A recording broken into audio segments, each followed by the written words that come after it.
ички даже элементти камсыз кылуу боюнча бизде механизм жок.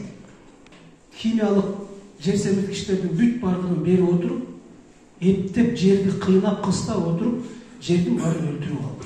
Булардын катышуучулары, урматтуу өкмөт башчылары, дыйкандар, Сагынбек Сатыбекович, ушул касиеттүү берекелүү Ордондун кош жергесине куш келипсиздер деп айтмакчыбыз. Бүгүн ушул Кыргыз Республикасынын ошол учурдагы ыйгарым укуктуу өкүлү Жамалжан Зиядин Исламович өзү катышуусу керек эле бүгүнкү иш-чарага. Айши өзүңүздөргө белгилүү болгондой Бишкек шаарында биринчи элдик курултай өтүп атат. Ошол курултайдын уюштуруу боюнча комитеттин мүчөсү. Ошол себептен Бишкек шаарында жүргөнгө бүгүнкү күндө муктаж болуп атат. Ошон үчүн Бишкек шаарында жүрөт.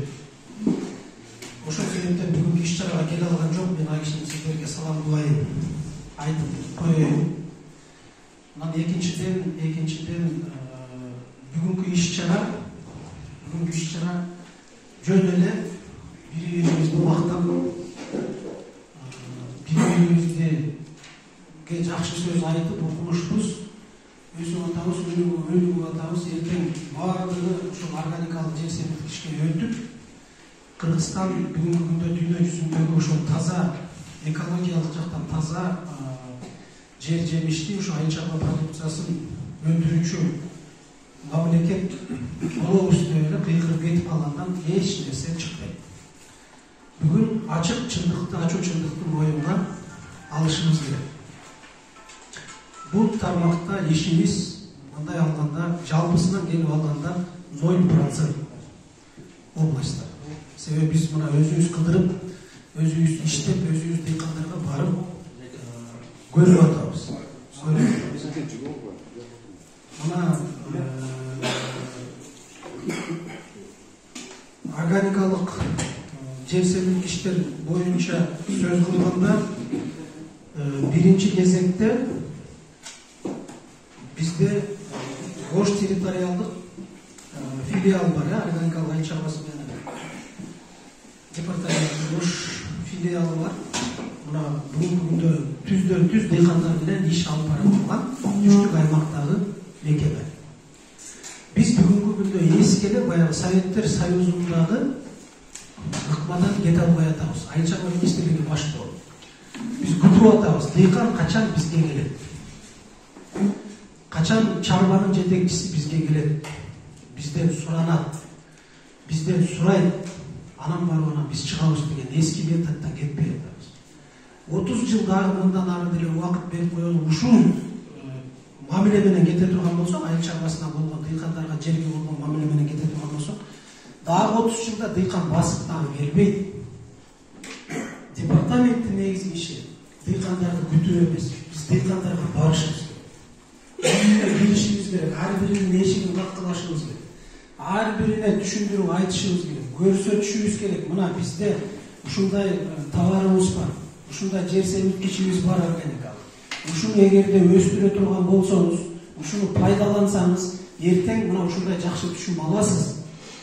Жүрүңүз, мен сизге ишенбесеңиз көрсөтөйүн. Мына ушул жерде биз быйылкы жылы 5 гектарга, 10 гектарга ушундай айдадык эле, ушул жер семирткичтерди пайдаландык эле. Анан ошонун натыйжасында мына ушундай ийгиликке жетиштик деп натыйжалуу көрсөтө турган мамлекеттик орган болуш керек.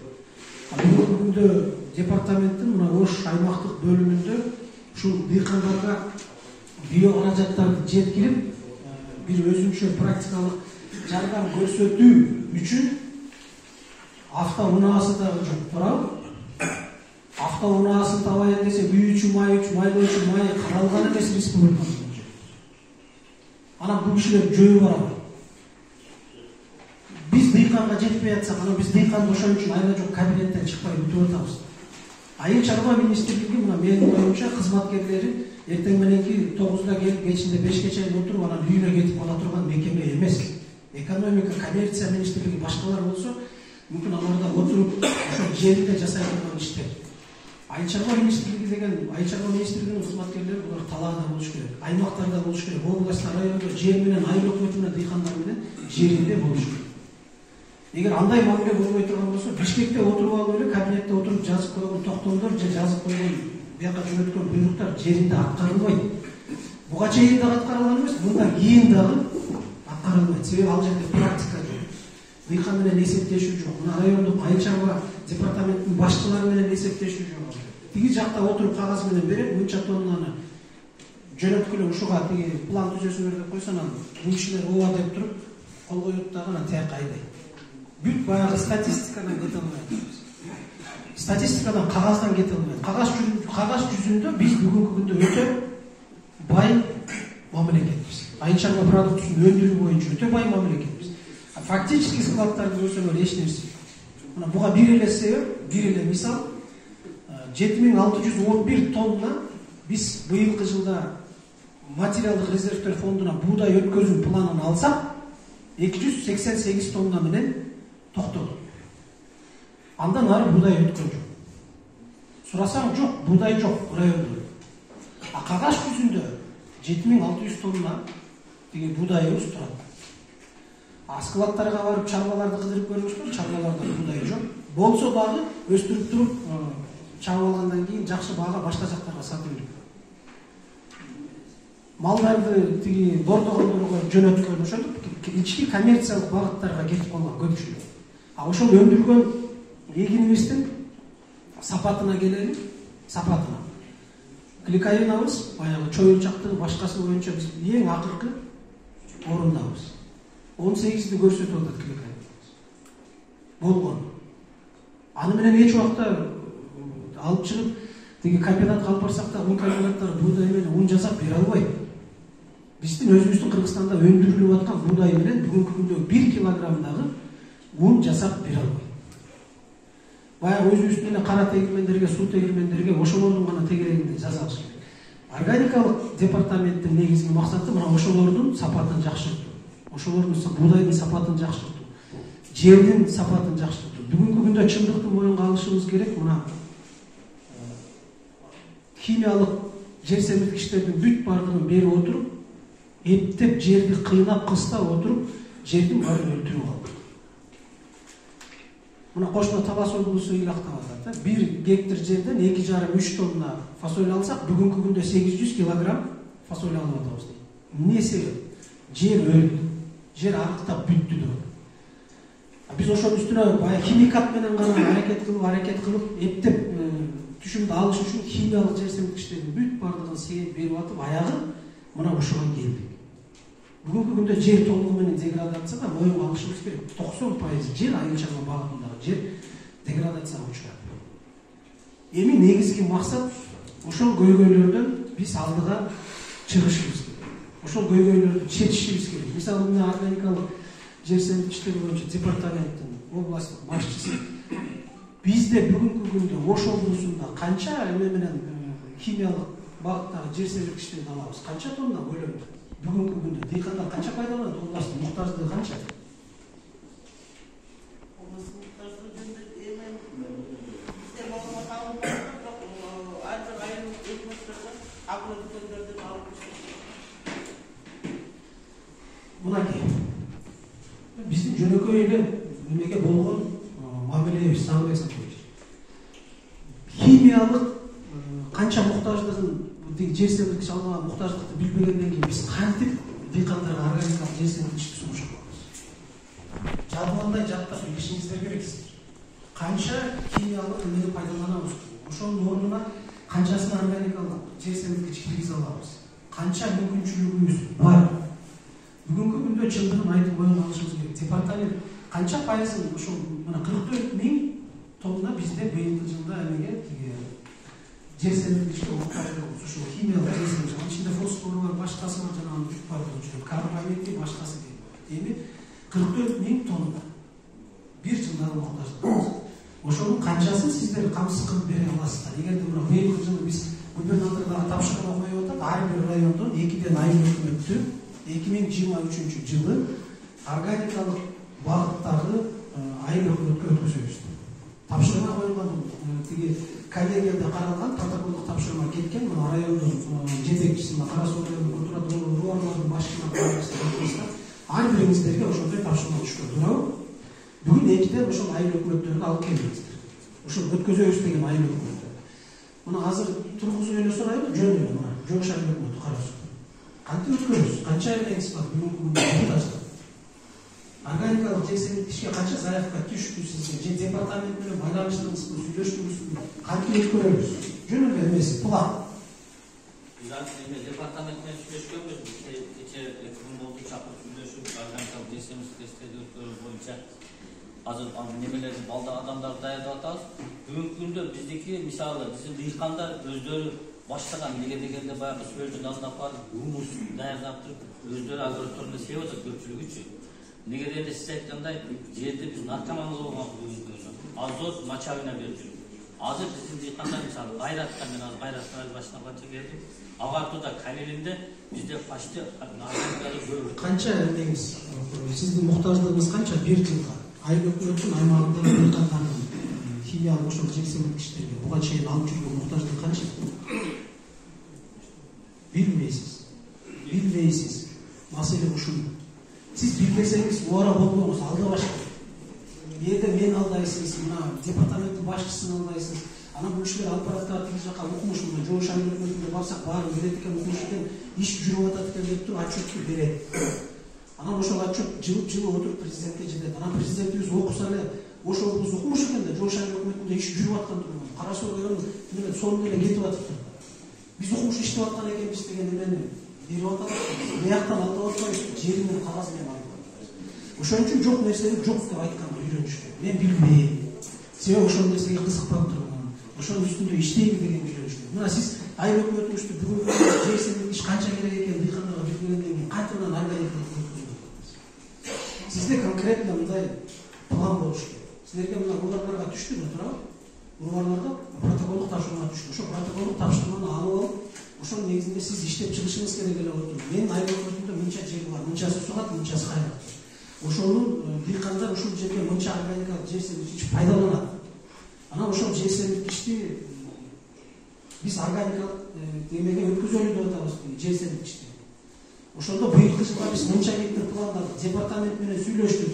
Департаменттин колунан келет экен, быйылкы жылга бизге 1 тонна органикалык жесемдик иш дайындап бере алат экен деген нерсенин планын түзүп, бүгүн ошону алып келишибиз керек. Мына рубарлардын жетекчилери дайындаган айыл өкмөттөр ушул планды алып келип, мына ушул жерде биз бүгүн сүйлөшүшүбүз керек эле отуруп. Туура ошол планга чыгалы. Бүт бардыгыбыз азыр асманда жүрөбүз, жомок менен келип алып. Бүгүн келип семинар болот экен, кофе менен ичебиз. Ана түштү обед ичебиз, отуруп 4-тө кетип калабыз. Тиги жака жыйынтык болбогондон кийин Бишкектен учуп келип, ошончо убактысын келтирип, мамлекеттин акчасын пайдаланып, командировочныйдан бияка келип отурган не пайдасы бар эгерде Ош облусундагы бир айыл өкмөткө жыйынтык чыкпаса? Пайда бере алмаса. Отурубуз.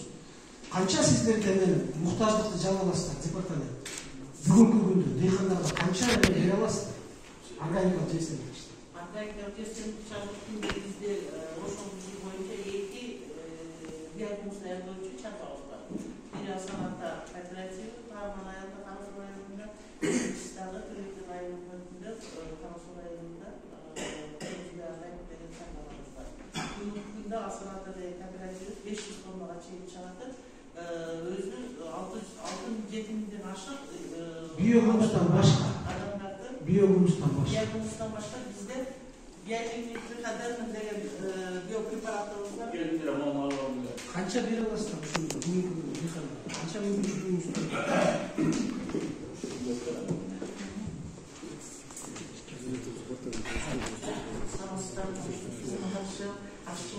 Мына бизде билесиздер 2 түрдүү биопрепарат чыгат. Бизде биостимулятор системасы жашыктап, экинчи трикаден ооруларга каршы эмес. Бул базалык түрдө быйылкы жылы бизге план болгон 2 тонна биоэлектр, 1 тонна трикаден чыгарганча биз ошону планды аткарып азыркы күндө, бирок буну бизге канча дыйкандардан артуу, бизге канча буйрума түшкөн болсо ошончо аткарып берүүгө мүмкүнчүлүгүбүз бар. Ошондо биз жагдоо сиздерге мүмкүнчүлүк береби дыйкандардын муктаждыгын толук камсыздоо? Дыйкандар айтымыз эгерде полностью Ош облусу бардык дыйкандар бизге кайрылса биз алып бара албай калабыз. Себеби азыркы күндө бизде 1987 жылдан бери жабдууларыбыз абдан эскилигинден чыгып, биз кол менен мындай банкаларда өстүрөбүз да, банкаларда өстүрүп эч кандай оборудованиялар жок. Мына проектте 123 миңдик оборудованиялар жазып, ошол оборудование келип калган болсо, бүткүл облусту биз камсыз кылабыз энтомик фактор менен. Ушул маселенин үстүндө Самбек Сатович биз отуруп чоң иштешибиз керек. Лаборатория бүгүнкү күндө муктаж кылынбайт, себеби булардын жабдыктары büyük паркка эскирген. Азыр биз органикалык жер семирткичке өткүлөрдү дыйкандарга шартты кыйнап немеге сала турган болсок, дыйкандар бермеле десе биз бүгүнкү күндө бере алабыз. 44 миң химияны пайдалансак, 2 тоннаны берип атабыз. А калганынын büyük бардыгы мындай эмеде калып калып атат. Ошон үчүн негизги көйгөй катары ушул департаменттин бүгүнкү күндөгү жабдууларын жабылап берүүгө негизги эмеде көңүл бурушубуз керек, чоң ушул аракет кылалы. Канча эле болсо сурайлы, жалдырайлы, бийлайлы, мындай болсо көкүрөк кайда дейт. Ошол боюнча мен сизге жооп берип коеюн. Ош областынын ошо биофабрикасынын оборудованиясын системдик банкка киргизип, $130 миң оборудованияны кудай буюрса азыр өтүп калса ал сетип туруп, Оштун лабораториясына, биофабрикасына коюп беребиз. $130 миң оборудованиясын. Мына ушул жылдын аягына чейин кирсе, акыркы жылдын 1-2 кварталына алып коюлат. Өзбекстандан Наманган областында чыгат экен ушул оборудование. Баалардын баарын кандай оборудование керек баарын такташып, уже Темиртау банкка берип койдук. Проект уже өтүп атат. Кудай буюрса, уже акыркы стадиясы калды да. Жакшы. Анан биз азыр дыйкандардын өндүргөн продукциясы негизги көйгөйү дагы бир маселе бар. Дыйкан өндүргөн продукциясын бүгүнкү күндө өткөрө албайт. Сатып алып чыга албайт. Мүмкүнчүлүгү жок. Колдон алып жатат. Мына эң көйгөйлүү мисал, бүгүнкү күндө курманын баасы Аралан районунда бизде негизги курма өсүрүп турган жер Аралан району. 10 сомдон алып. Жолдун бою жайынан курма тур. Челектерге коюп алган 10 сомдон алып. Бишкек шаарынан сиздер Бишкек шаарынан келдиңиздер. Бүгүнкү күндө баасын сураган базарда 70 сом. Жаңы жылдын алдында 100 сом, 120 сом чыгат. Мына кызыл кулактыктын жеткен деңгээи ушул. Мен 2 эсе коштум. Мен 3 эсе коштум, 40 сом болсун дейм. Ошо 3 эсе кошто 40 сом. Дыйкан 10 сомдон берип атат, базарда элге 70 сомдон сатылып атат. Демек эл алып атат, эл алган үчүн спрос бар, баа чыгып атат. Туура? Эгер эл албай койсо анда баа чыкпайт эле. Биз ушул ортодогу кызыл кулактардын ажырымын бузушубуз керек. Бирөөгө жагабы, жакпайбы биз дыйкандын ошол өндүргөн биопродукциясын эгерде биз органикалык жер семирткич менен толук өндүрүп, өзүбүздүн таза продукцияны өндүрө турган болсок, биз экспортто тимеле коелу сыртты. Ички рыногубузду биринчи камсыздап алышыбыз керек. Ал үчүн соода борборлоруна мүмкүнчүлүк түзүшүбүз керек. Оштогу дыйкан Бишкекке барыш керек, Чүйгө барыш керек, Таласка барыш керек, Көлгө барыш керек. Ошол жердеги базарлардан орун бериш керек. Бекер башында бир жардам кылып дыйкандарга биз өзүбүздөгү бар продукцияны алып барып, ошол жерде Ош облусунун органикалык продукциясы деп бир бурч ачып базарда өзүбүз жасатабыз, местнасынан бүт бардыгы керек болсо. Биз ошол жерге дыйкандарга мүмкүнчүлүк түзүшүбүз керек, алып барып саткан.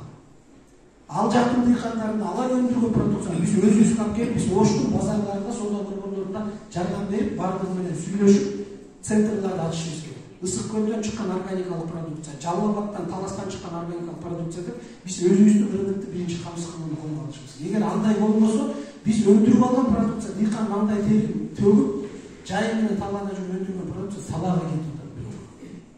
Себеби баасы чыкпайт, сатууга мүмкүнчүлүгү жок. Ошон үчүн бүгүнкү семинарда мына долбоорлордун башчылары айыл өкмөттөр отурасыздар. Азыр жанагы 2023 жылда эмеге даярданып, органикалык жер семирткичке өтөбүз деген айыл өкмөттөр. Бул жөн эле жобо эмес. Баягы илгеркидей 30 жылдын ичинде айтып койду, деп койду, эртең менен кайра кайтып кетти. Эртең билбейт, ушуну менен калып калат, эртең эч ким сурабайт деген маселе болмош. Сиздердин моюнда чоң жоопкерчилик жүктөлдү. Органикалык жер семирткичке дыйкандарды өткөргөн үчүн 2 айыл өкмөттү пилоттук кылып алдыкпы? Ошол 2 айыл өкмөттөн эми суроо болот. Канчаны өткөрдүк? Кантип өткөрдүк? Жылдын аягында биз ушул нерсени сурайбыз. Эгер ошол жылдын аягында деле бүгүнкү семинардагы канча тонна керек, эмне дегенди билбей келе берсеңиздер, кызмат органы менен кошулушубуз. Бул ачык айтыла турган сөз. Бул коркутуу эмес, үркүтүү эмес. Biz айыл чарбасына болгон адамдын мамилесин, айыл чарбасына болгон бийликтин мамилесин бүгүнкү күндө түздөн түз өзгөртүүгө алып келбесек, бүгүнкүдөй мамиле менен дагы 30 жыл өтөт, айыл чарбасы ошол эле эшек минген абалда калат. Алдыга жылбайт, өнөкпөйт, өсмөйт. Бизге Өзбекстандан же Казакстандан же кошмо Тажикстандан, Кытайдан келип биздин айыл чарбабызды эч ким көтөрүп бербейт турат. Эч ким ага кызыктар дагы эмес, биздин айыл чарбабыз көтөрүлүп, биз өнүгүп кетишибиз аларга кызыктар эмес. Алар өздөрүнүн продукциясын бизге киргизип, бизди азык-түлүк менен камсыз кылып, биздин акчабызды сыртка алып кеткенге кызык. Биз муну түшүнүшүбүз керек. Бизге өзүбүзгө гана керек. Биз Кошмо Республиканын тилине коелу, Ош облусунун айыл чарбасын Талас облусунан, Жалал Абад облусунан, же Ысык Көл облусунан келип өнүктүрүп бербейт. Алардын өзүнүн кызыкчылыгы бар. Биз өзүбүз өнүктүрүшүбүз керек. Мамилени ал үчүн өзгөртүшүбүз керек. Айыл өкмөттөр, мына райондук агрардык департаменттин башчысы. Дыйкандарыбыз мамилени өзгөртүшүбүз керек. Жерге болгон жер маданиятын өзгөртпөсөк, биз алдыга чыгбайбыз. Маркетинг жок жөнүндө. Жөнөкөй эле маркетинг жок. Мына бүгүн айыл чарба департаменттин башчылары отурат, Самый Сабирович. Сурайлык Чүй облусунда айыл чарба продукциянын баасы канча? Бүгүнкү күндө десе картошканын баасы айырмасы билбейт. Отурушат, любой тургуз. Биз ички өкмөттү даже анализ кылбайбыз. Чүйдө канча болуп атат? Чүйдүн акими бар, чүйдүн губернатору бар, рубарлардын башчылары бар. Ысык Көл башка мененчи биздин рубарлар тыгыз иштеш керек. Бири-бирине байланыш керек. Канча болуп атат сенде картошка? Менде 100 тонна картошка турат, мен алып барайын. Эгерде сенде өйдө боло турган болсо, жолдун актаса башка токтаса мен сенде сатып келейин. Сен ошондой кылып тиги жерде мүмкүнчүлүк түзбөй, мен мыйкандар деген ички даже өкмөттү камсыз кылуу боюнча бизде механизм жок. Себеби маркетинг жок мындай. Департаменттерде мына 2-3 киши отурасыздарбы? Штатында. Кагаз менен эле отуруп калып. Кагаз деле жазабыз, беребиз, кагаз деле жазабыз, беребиз. 90-жылда кагазды алабыз дагы, ошонун ичине өзгөртүп 2022 жыл деп отчет берип коет. Ошон үчүн жана 7614 тонна бизге план болсо 288 тонна буудай бердик, андан башканы бере албай атабыз. Ошон үчүн бүгүнкү семинарда мен оюм ушундай. Биз бири-бирибизди сүйүп, бири-бирибизге жакшы сөздөрдү айтып, бири-бирибизди менен куттуктап, кубанып, муктуштап туруп, мактап кетип калуу болбош. Көйгөйдү ачык айтыш керек. Башыңарга жоопкерчиликти алып аткан айыл өкмөттөр ачык айтышыңар керек. Бүгүнкү күндө биздин айыл өкмөттө ушундай шарт. Ошону оңдош үчүн бизде мындай сунуш бар. Сагынбек Сатыбек, сизден ушундай жардам керек. Айыл чарба министрлигинен ушундай жардам керек. Мына бүгүн орун басары, айыл чарба министринин орун басары келиш керек. Бүгүн ал киши Бириккен Араб Эмиратында командировкада экен, ошон үчүн келе албай калды. Башка орун басары келиш керек эле. Башка орун басары келиш керек эле, отуруш керек эле ушул жерде. Ар бирибиз менен сүйлөшүш керек эле. Көйгөйдүн баарын угуш керек эле. Анан ошо дыйкандын оозунан уккан көйгөйдү министрге жеткириш керек эле. Мындай болуп атат. Ушул нерсени мындай сунуш болду дыйкандардан. Ушундай кылсак өзгөрөт экенбиз деген жакындан мамиле болуш керек. Ошон үчүн мына 4,5 чейин бир топ убакыт бар. Жөн эле отура бербей, ар кимиңиздер колдон келген сунуштарды айтып, колдон келген көйгөйдү мына жеткириңиздер. Департаменттин директору, бул киши дагы министрликтин алдындагы чоң департаменттин башчысы. Бул киши дагы ушул жерде уккан нерсесин тияга жеткирип барыш керек. Аскарбек мырзага жеткириш керек. Биякта окумуш экен, оштот менен сонун экен, башка деп эмес. Болгон көйгөйдү мына мындай көйгөй бар экен, ушундай иш болуп атат. Сунуш болду, ушуларды мындай кылсак жакшы жагынан өтөт экенбиз деп ошол жакка жеткириш керек. Бүгүнкү иш чаранын негизги максаты мен ойлойм ушул. Кеп биз үстүнө чыгып 2 чашка кофе ичип алганыбызда, жардетте тамак ичип алганыбызда, бери уйкусуна отуруп кетип калышта эмес. Сиздерден өтүнүч дагы, сураныч дагы ушундай. Бүгүн аракет кылып чечип албасак, эртең мына 23-жыл келет, Кудай тынччылыгын берип, ден соолугун берсе, күзгө чейин убакыт бир пастан өтөт. Анан күзүндө жөйзөнү күздө санайбыз деп, анан биз сурайбыз. Айыл өкмөт башчысы жоопкерчиликти алдың эле. Мына колуң коюлуп турат. Рубардын башчысы, акимчилик сенин данныйларыңды бергиле, ушул 2 айыл өкмөт өтөт. Кантип өттүң, канчаны өткөрдүң? Канча дыйкан бүгүн органикалык жер семирткичке өттү? Канча продукция өндүрдүң органикалык продукция? Деп сураганы келгенде бүгүнкүдөй болгон колду көтөрүп бермей жок. Эгерде ошондой кол көтөрүлө турган болсо, анда кызмат орду менен кош айтышы менен баардыгын таштап кетиш керек. Колуман келбейт экен, колдон келген кишиге өткөрүп бериш керек. Анан эң немеси Сағынбек Сандырович, дагы бир маселебиз могу органикалык айчаңдуу азыктарды сертификаттоо үчүн лаборатория. Бүгүнкү күндө жок, мына чет элдик лабораториялар менен жасап ошону алып чыгып атабыз. Эми ал мезгилинде ушул нерсе боюнча кандай иш болуп атат бүгүнкү күндө? Качан башталат? Биз сиздерге айтып элек, мына сунуш баарын аягында калтыралды. Анткени ал биздин презентацияларда баарын айтылат, кандай иштер болуп атат, эмне иштер болот, кандай астына жылабыз, эмнелерди кылабыз, ошол жөнүндө сөздөр болот, ошондо жооп беребиз. Мен айтып атканымдай болот да, бизде бүгүн жанагы тест, кыргызтил боюнча тестибиз болуп атат. Андан кийин райондордон дагы жыйыныбыз бар. Ошол жерге чыгып кетишибиз керек да, мен ушул эми билип алайын деп. Канчалык немебиз бар?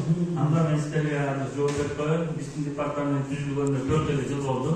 Ага чейин биофабрикада эле биопрепарат этамофактарды чыгарып жүргөн. Ошонун негизинде 2019 закон кабыл алганбыз. Ошол законго жана лабораторияларга сертификаттарды киргизүү мүмкүн болбой калды. Ошол негизинде экинчи закондарды иштеп чыгып, жогорку кеңештин чоң талкуусуна биринчи окуудан өткөздүк. Ошол закон өткөндөн кийин Кыргызстанда сертификат берүүчү жаңы орган ачылат. Ошондо лаборатория частныйларга уруксат берип атабыз. Түрктөрдүн деле орган берип ачып атат. Алар болсо ошо Кыргызстанда өздөрүнүн лабораториясы менен, өздөрүнүн бүт оборудованиясы менен келип Кыргызстанда органикага уруксат берүүчү жаңы лаборатория замандап салабыз деп макулдугун берип, Минэкономго аккредитациядан өтүүгө бүт документтерин өткөзүштү.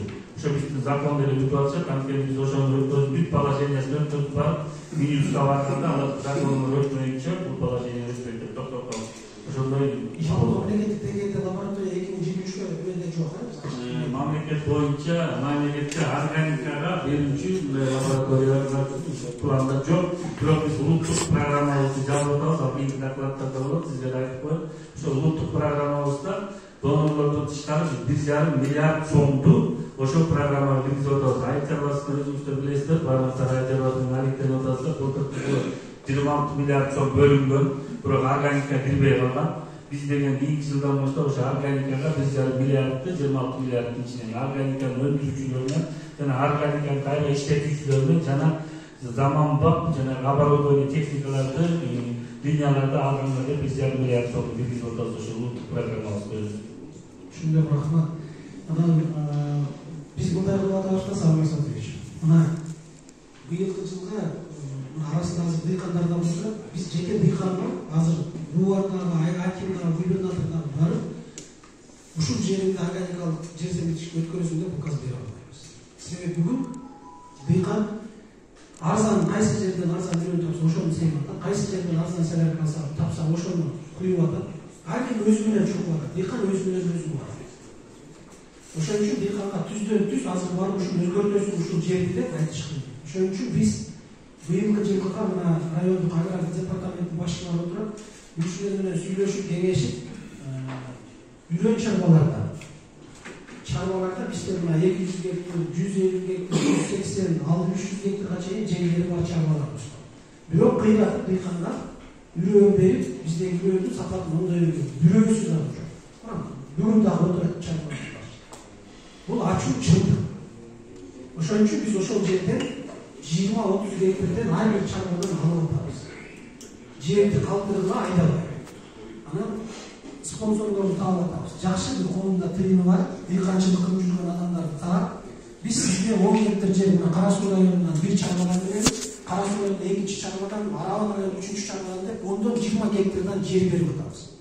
Ошол кишилер негизги максаты органикалык жер семирткич менен өстүрүш ошол жерде. Buğdaydı dağı, cügörünü dağı, tamekini dağı, pahtаны dağı.